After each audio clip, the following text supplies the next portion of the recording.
The Vraxian warship cast an imposing shadow over the United Nations building in New York, its crystalline surface refracting sunlight into prismatic patterns across the city's skyscrapers. Emergency sirens had been wailing for hours, but now an eerie silence fell as every screen, phone, and device worldwide displayed the same transmission. The alien commander's face filled these displays, a being with iridescent scales and multiple eyes arranged in a mesmerizing pattern. Its triple-hinged jaw moved with unsettling precision as it spoke, the translation software converting its clicks and hisses into dozens of Earth languages simultaneously. To the governing bodies of Earth, the commander's translated voice resonated with artificial clarity. "I am Supreme Combat Commander Vexthor of the Vraxian Empire. Your planet now stands at the threshold of a choice." In the UN Security Council chamber, representatives from world powers sat in stunned silence. The Chinese delegate gripped her tablet so hard her knuckles turned white, while the American representative repeatedly adjusted his tie, a nervous tic that betrayed his calm exterior. For 10,000 cycles, the Vraxian Empire has offered each civilization we encounter the same choice. Vexthor continued. "Submit to immediate integration into our empire, or prove your worth through sacred combat. One champion of your world against one of ours. Victory grants you independence and trading rights. Defeat." The alien's multiple eyes blinked in sequence. "Defeat means immediate surrender." The transmission cut to footage that made hardened military generals flinch. A montage of Vraxian warriors in combat showcased fighting techniques that seemed to defy physics. Their movements were precise, lethal, and executed with terrifying efficiency. Each clip ended with their opponents, various alien species, lying broken or dead. "You have witnessed but a fraction of our combat heritage." Vexthor's voice continued over the footage. "The Vraxian Empire has refined the art of war across 50,000 years. Our warriors begin training from emergence, their bodies and minds shaped by combat from first consciousness. In military bases across Earth, combat analysts were already breaking down the footage, their sophisticated software struggling to map the alien fighting patterns. At the Pentagon, General Laura Martinez slammed her fist on the conference table. "It's like watching a supercomputer fight. Every move is mathematically perfect." The transmission returned to Vexthor's face. "You have 48 of your Earth hours to decide. If you choose combat, you will have an additional 72 hours to select and present your champion. The combat will take place in a neutral arena constructed in your moon's orbit. Should you refuse both options," the alien commander's eyes shifted color slightly. "We have 8,000 warships waiting in hyperspace." As the transmission ended, chaos erupted in government buildings worldwide. The UN Security Council chamber buzzed with urgent conversations in dozens of languages. Secretary General Adebayo raised his hands for silence, his voice steady despite the gravity of the situation. "Ladies and gentlemen, we face perhaps the most crucial decision in human history. Our analysts confirm the energy readings from their single ship suggest weapons capabilities beyond our current defense systems. If they truly have 8,000 more, we can't simply surrender." The Russian representative stood abruptly. "Humanity doesn't bow to threats. But can we risk global destruction?" The Japanese delegate's voice was calm, but carried an edge of steel. "If we choose combat, we need a champion who can face these living weapons." In the Pentagon's Combat Analysis Center, General Martinez watched the footage for the 12th time. Something about the Vraxian fighting style nagged at her consciousness.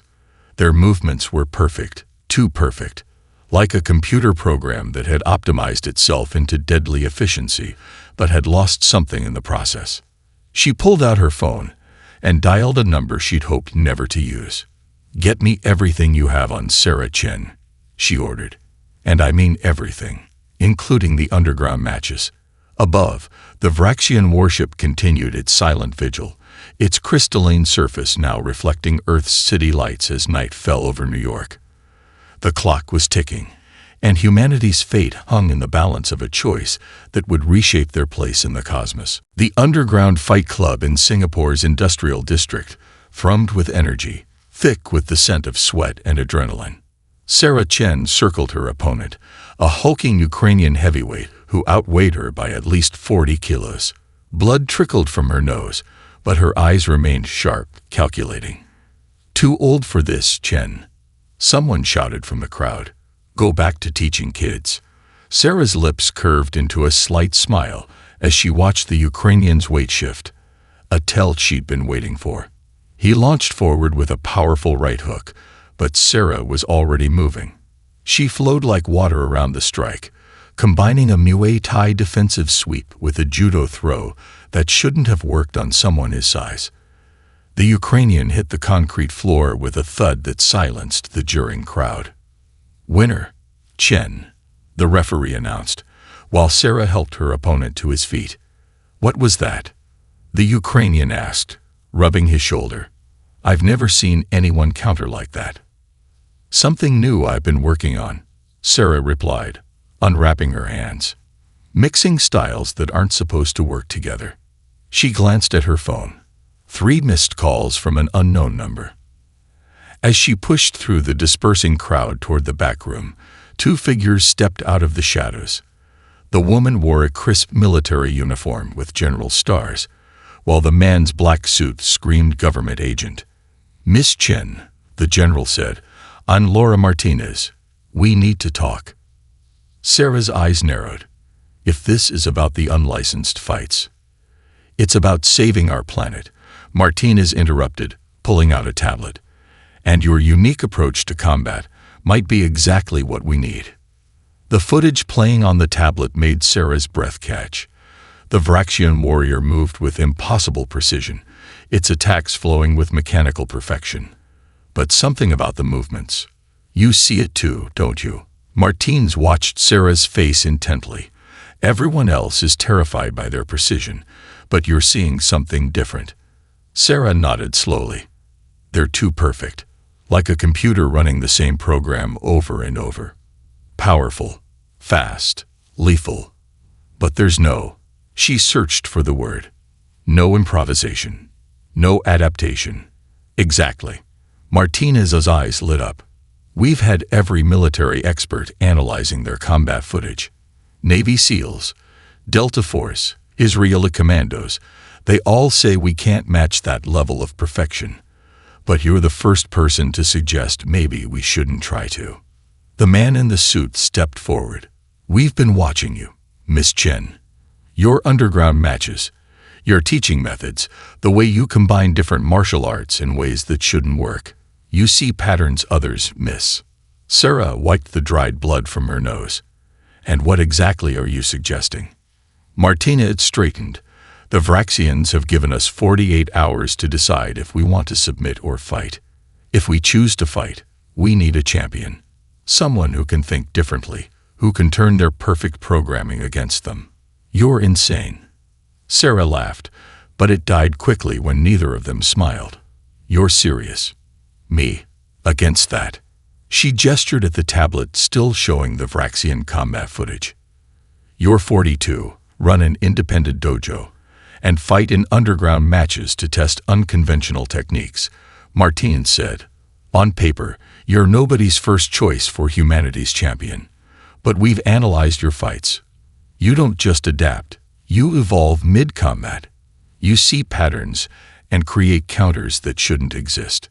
Sarah stared at the footage again, her mind already breaking down the Vraxian's movements, seeing the mathematical precision that might become a weakness against an unpredictable opponent. "The fate of Earth," she said slowly, resting on an aging fighter who spends her weekends getting punched in illegal matches. "Sounds like a bad movie." Martinez's expression remained deadly serious. "Sometimes humanity's best hope isn't the obvious choice. Will you help us, Miss Chen?"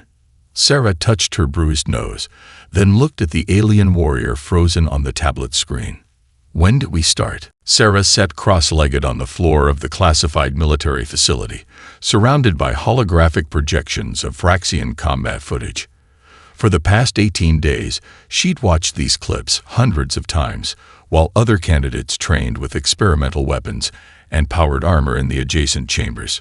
"You should be practicing," Dr. Patel said, entering with another stack of data tablets. The quantum physicist had been assigned to assist with Sarah's preparation, though he clearly doubted her approach. "I am practicing," Sarah replied, her eyes never leaving the hologram. "Look at this sequence. Every Vraxian warrior performs it identically, down to the microsecond. Their foot placement, the angle of their strikes, it's perfect. That's what worries us," Patel sighed. "Their neural architecture allows them to execute combat movements with computer-like precision. No human can match that."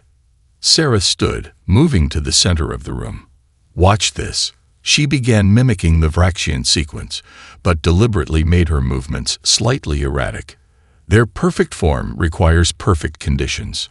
Every response is programmed for an expected scenario. But what happens when? She suddenly shifted her weight oddly, intentionally creating an opening that seemed vulnerable. "If I were fighting them, they'd strike here." She tapped her seemingly exposed ribs. "Their programming wouldn't be able to resist such an obvious target." "And you'd be dead," Patel noted dryly. "No," Sarah smiled. "Because they'd be committing to an attack pattern optimized for their physiology, not accounting for human flexibility." She demonstrated a twist that looked anatomically impossible. "Their strength becomes a weakness. They'd be halfway through a perfect killing stroke with no way to redirect it."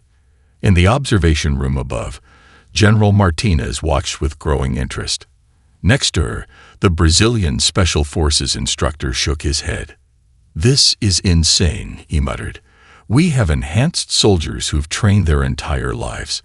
Instead, we're betting Earth's future on a woman practicing dance moves." Martinez's reply was interrupted by an alert. On the main screen, a new message from the Vraxian ship appeared. They were transmitting additional combat footage as a courtesy to help Earth make their decision. Down in the training room, Sarah's eyes locked onto the new footage. The alien warrior was fighting something that looked like a six-armed insectoid. Its multiple limbs moved with incredible speed, launching attacks from various angles simultaneously. "Perfect," the Vraxian warrior said in the translated audio. "Your natural advantages make you a superior opponent, but perfection is predictable." What happened next made everyone in the observation room gasp. The Vraxian's movements suddenly shifted, becoming almost clumsy-looking. The insectoid warrior, programmed to counter perfect attacks, found its superior limb coordination working against it. In seconds, it was defeated. "You see," Sarah's voice was quiet but intense. "They can't help themselves. Their entire combat philosophy is based on achieving perfection. When faced with intentional imperfection, their responses become limited." She walked to the holoprojector, freezing an image of the Vraxian warrior's stance. Their evolution gave them incredible strength and natural armor. They built their fighting style around these advantages, optimizing every movement over thousands of years. But they lost something essential along the way. "And what's that?" Patel asked. "Chaos." Sarah's eyes gleamed. "The beautiful unpredictability that comes from mixing styles that shouldn't work together. Human martial arts evolved despite our physical limitations, or maybe because of them. We had to get creative." Martinez's voice came over the intercom. "Can you beat them, Chen?" Sarah studied the frozen image of her future opponent. "Not by being stronger, faster, or more perfect, but by being absolutely, unpredictably human." "Yes." She turned to face the observation window.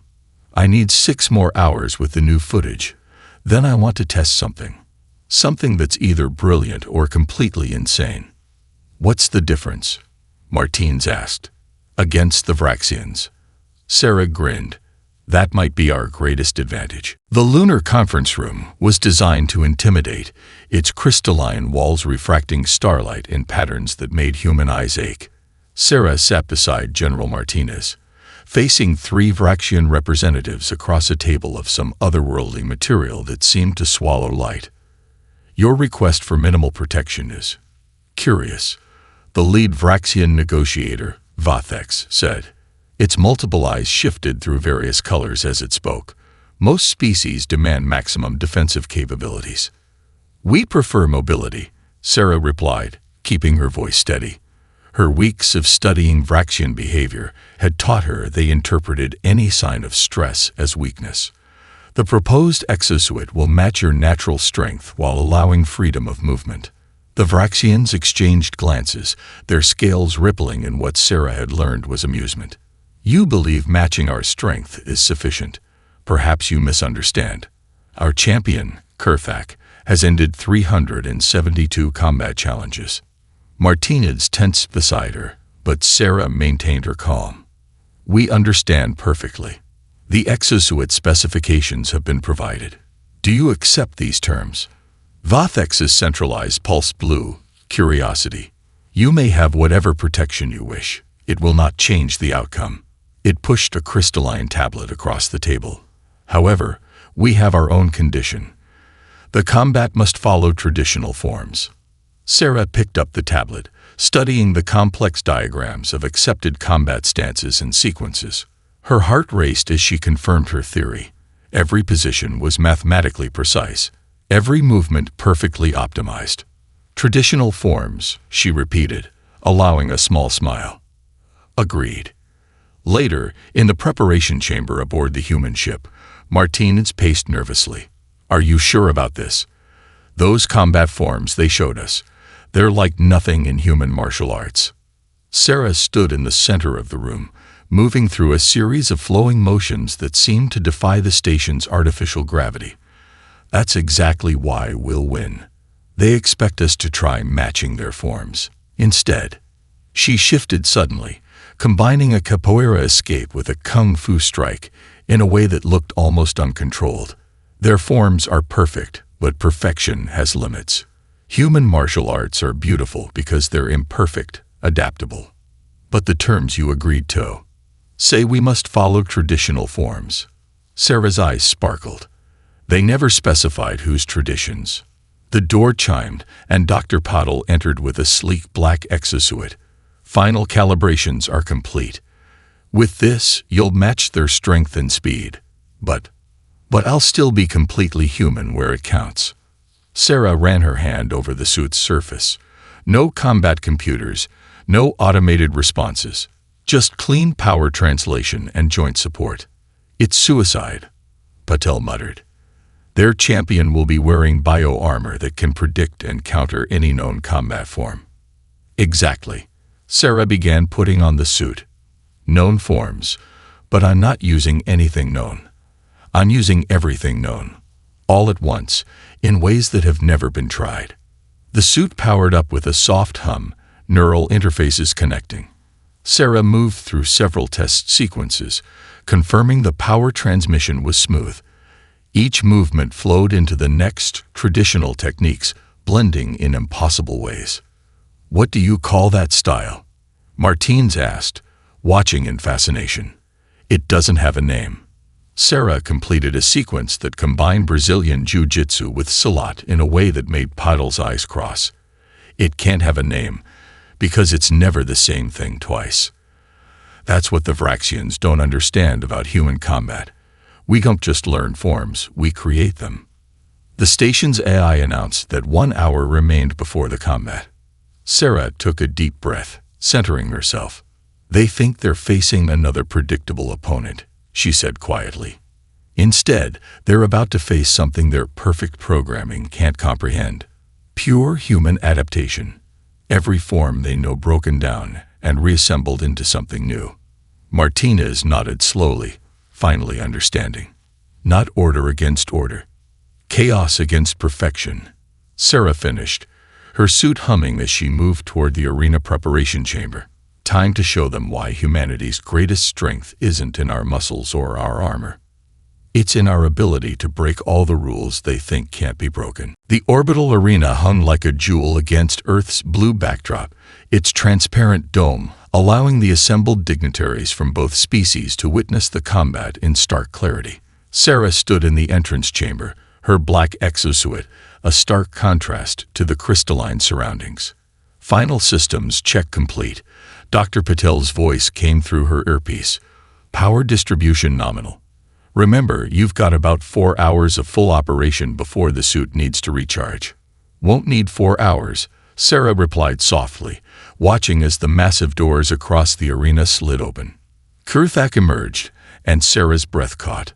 The Vraxian champion stood nearly 3 meters tall, its bio-armor pulsing with patterns of light that seemed to draw power from the stars themselves. Multiple eyes tracked her every movement as it entered the combat circle. You honor us with your presence. Kurthak's translated voice resonated through the arena. Few face us with such minimal protection. Sarah moved to her starting position, noting how the alien's weight shifted, exactly as she'd seen in the training footage. The honor is mine, she replied, dropping into a stance that made several Vraxian observers tilt their heads in confusion. The combat administrator, a floating crystalline construct, moved between them. The terms are set. Combat ends with submission or incapacitation. Violations of traditional forms will result in forfeit. Begin. Kurthak moved first, just as Sarah had predicted. Its opening sequence was textbook perfection, a combination designed to overwhelm any conventional defense. The Vraxian's multiple eyes widened as Sarah seemed to simply not be where the strikes should have landed. She flowed around the attacks like water around rocks, her movements a bizarre combination of capoeira's circular evasions and Wing Chun's economy of motion. Kurthak's perfect strikes found nothing but empty air. Irregular movement patterns detected. The alien's bio-armor announced. Recalibrating combat responses. Sarah allowed herself a small smile. The computer would try to identify her style, to categorize and counter it. But there was no style to counter. She was creating and discarding forms with each passing second. Kurthak launched another sequence, this one adapted to her apparent evasive pattern. But Sarah had already shifted, dropping into a low stance that combined Brazilian Jiu-Jitsu's ground philosophy with Northern Sholan footwork. The Vraxian strike passed overhead as she rolled inside its guard. Warning, the bio-armor's voice seemed almost frustrated. Unknown combat forms detected. Pattern recognition failing. In the observation deck, Vothex turned to General Martinez. What is this? These are not recognized combat forms. They're all recognized forms, Martins replied, watching Sarah combine techniques from a dozen martial arts in ways that should have been impossible, and none of them. Blood appeared at the corner of Sarah's mouth as one of Kurthak's strikes grazed her. The Vraxian pressed what it thought was an advantage, its movements becoming even more precise. But Sarah had been waiting for this, had seen it countless times in the training footage. When their victory seemed assured, the Vraxians always fell back on pure optimization. She took another glancing blow, but now she was inside Kurthak's perfect defense. Her movements became even more erratic, combining drunken boxing's unpredictability with Krav Maga's brutal efficiency. The Vraxian champion's multiple eyes dilated in what might have been the alien equivalent of confusion. Combat pattern analysis incomplete, the bio-armor announced, unable to establish baseline for countermeasures. Good, Sarah whispered, blood on her teeth as she smiled. Then let me show you something really interesting. She launched into a sequence that made several human martial arts masters in the audience gasp, a combination that should have torn her body apart even with the exosuit's support. But she wasn't trying to match Vraxian perfection. She was showing them something they'd never seen in 10,000 years of combat evolution. She was showing them the beautiful chaos of human adaptation. Sarah's breath came in controlled bursts as she circled Kurthak, cataloging the growing collection of information each exchange provided. Blood trickled from cuts above her eye and lip, but each wound was a lesson purchased in plasma and pain. Your resistance is admirable, Kurthak said, its bio-armor pulsing with recalculated combat patterns, but ultimately futile. We have encountered and overcome every possible combat variation. Sarah wiped blood from her eye. That's your first mistake, she replied, shifting her weight in a way that made the Vraxians' targeting systems spike with warnings. You think there's a finite number of possibilities. She launched into a sequence that began as traditional kung fu, but morphed mid-motion into something else entirely. Kurthak's perfect defense encountered movements that existed in no combat database, its strikes meeting empty air where all probability calculations said her body should be. In the observation deck, Dr. Petal stared at his readings in disbelief. She's not just combining known styles anymore. She's creating new ones based on the Vraxians' responses, learning and adapting in real time. Martinez leaned forward, like a living combat evolution. Back in the arena, Kurthak's frustration began to show in subtle ways. A fraction too much force in a strike, a microsecond delay in recovery. Its bio-armor's surface rippled with increasingly urgent pattern adjustments. Combat efficiency decreasing, the armor announced. Unknown variables exceeding prediction matrices. Sarah took a heavy hit to her ribs, the exosuit absorbing most of the impact, but leaving her gasping. Yet even as she recovered, her mind was processing the exact angle of the strike. The weight distribution, the way Kurthak's secondary joints locked during execution. Your species values perfection, she said, her voice steady despite the pain. But you've forgotten something crucial about combat. She shifted into a stance that made several Vraxian observers physically recoil. It looked like a structural failure in progress rather than a fighting position. And what? Kurthak demanded. Have we forgotten? Sarah's response came not in words but in movement. She flowed through a sequence that violated every principle of efficient combat the Vraxians had codified over millennia. Her body moved in ways that their combat computers classified as simultaneously attacking and defending, advancing and retreating. Warning, the bio-armor's voice seemed to carry a note of desperation. Combat patterns exceed known parameters. Recommended response. Unknown. In the observation deck, Vothex turned to Martinez, its scales shifting colors rapidly. What is this chaos? There is no logic to these movements. Martinez smiled. The logic is in their illogic.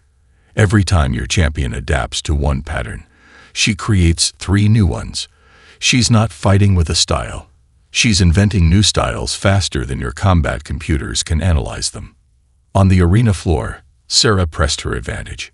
Each of Kurthak's perfect strikes now had to contend with the possibility that her response would come from any of 1,000 martial arts traditions, or something entirely newborn in that moment. Your combat database, Sarah said, slipping past another devastating but predictable attack, contains every perfect form, every optimal response. She combined a Muay Thai elbow with an Aikido redirection in a way that made mathematics scream. But perfection has a weakness. Impossible. Kurthak growled, its strikes becoming more aggressive as its computer suggestions grew less certain. Combat is mathematics. Physics. Precision. No, Sarah countered, blood and sweat mixing on her face as she smiled. Combat is life. And life isn't perfect. It's adaptable. She launched into yet another impossible combination, her movements now completely freed from traditional forms. Each strike flowed into a defense that became an attack from an angle that shouldn't exist. In that moment, as Kurthak's combat computer struggled to make sense of movements that defied its fundamental programming, Sarah felt a deep truth.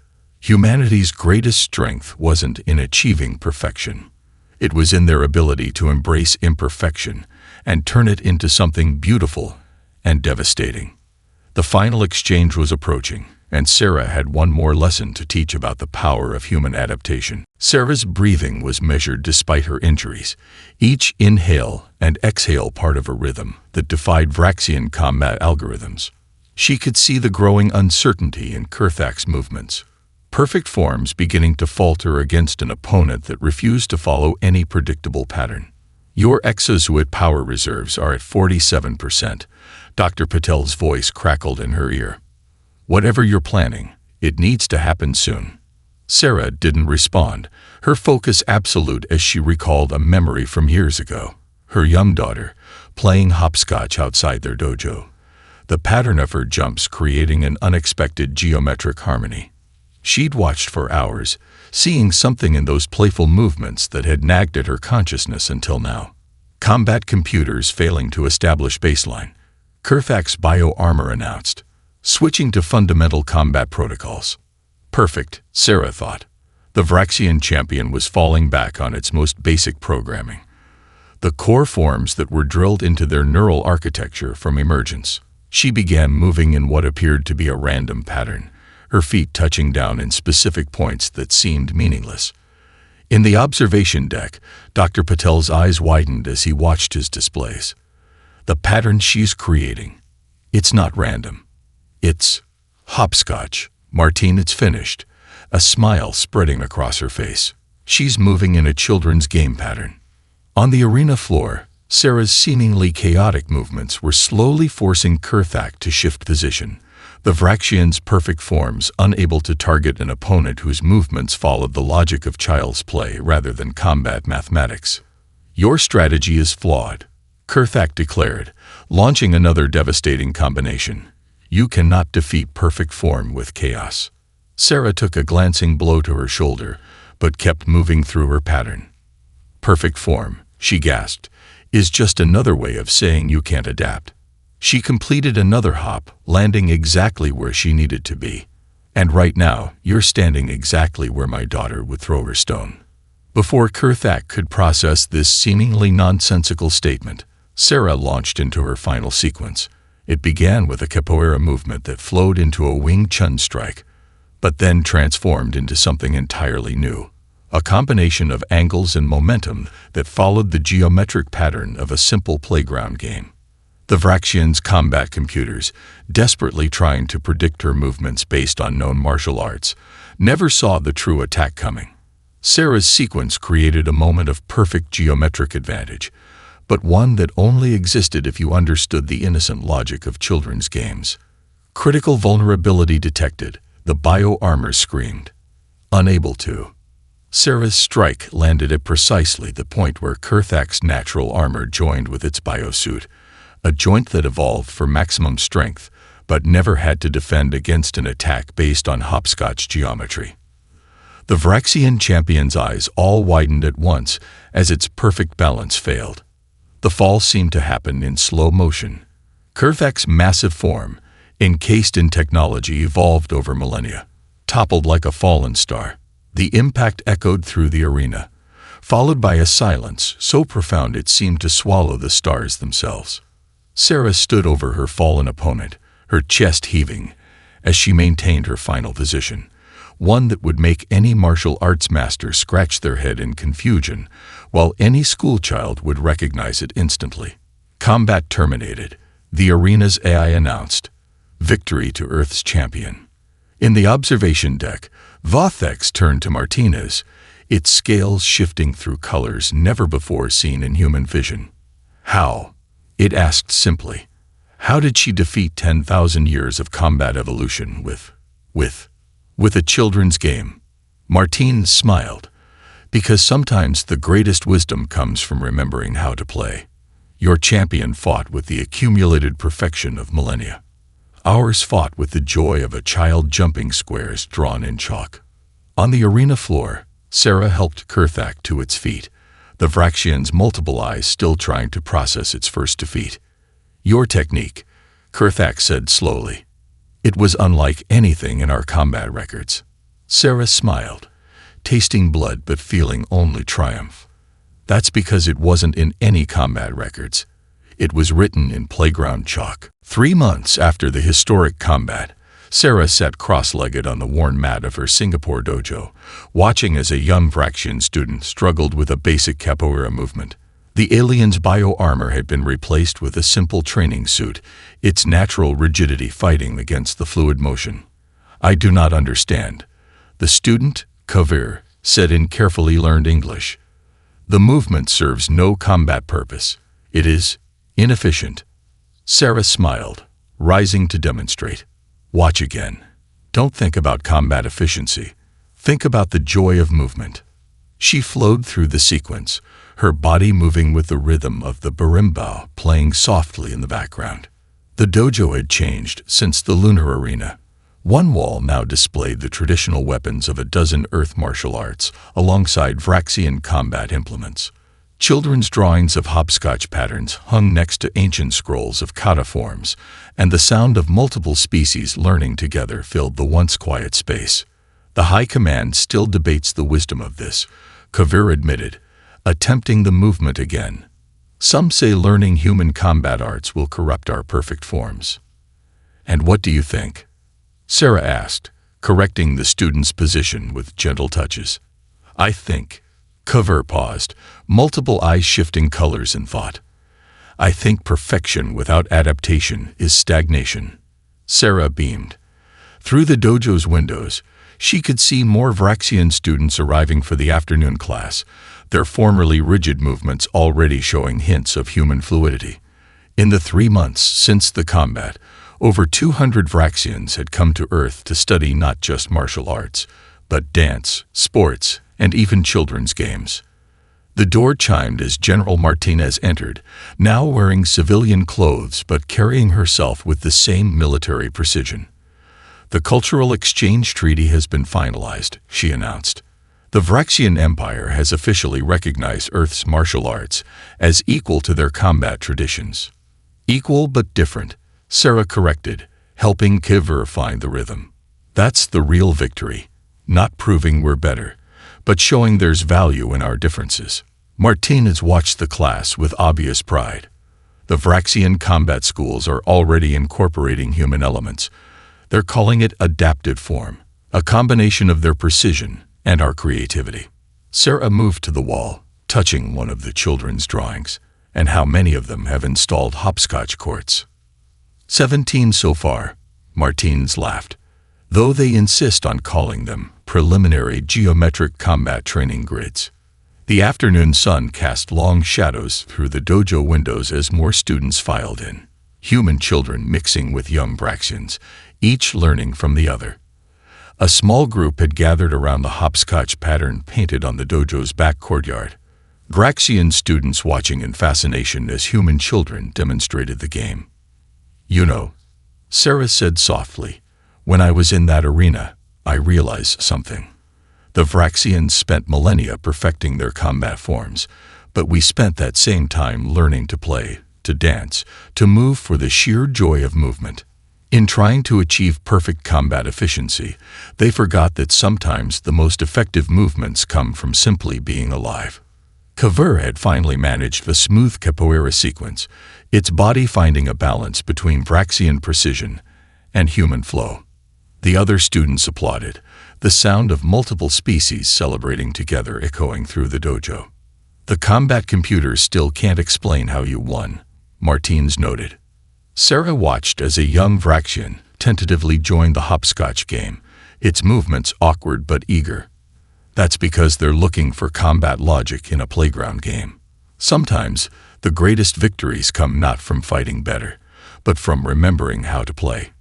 Outside, human and Vraxian children laughed together as they jumped between chalk squares, their movements creating patterns that would confound combat computers, but make perfect sense to anyone who remembered the simple joy of play.